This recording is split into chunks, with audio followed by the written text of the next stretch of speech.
তোমরা আমায় রক্ত দাও, আমি তোমাদের স্বাধীনতা দেব।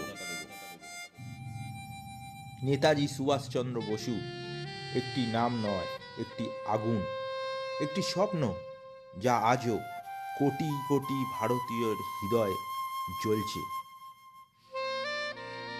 এই ইতিহাসের সাক্ষী হয়ে আজও দাঁড়িয়ে আছে নেতাজির জন্মভিটে সুভাষগ্রাম।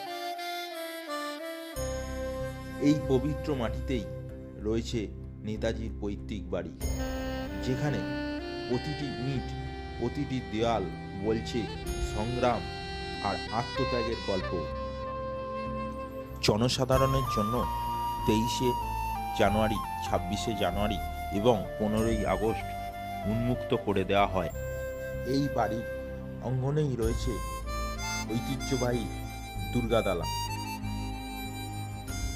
যেখানে মা দুর্গার আরাধনার সঙ্গে মিশে আছে দেশপ্রেমের চেতনা।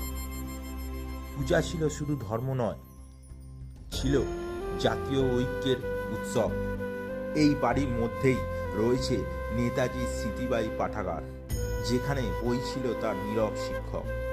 দেশ, সমাজ আর স্বাধীনতার ভাবনা এই পাঠাগারের পাতাতেই যেন জন্ম নিয়েছিল। নেতাজিকে শ্রদ্ধা জানিয়ে এই ইতিহাসকে হৃদয়ে ধরে রাখাই আমাদের প্রকৃত কর্তব্য।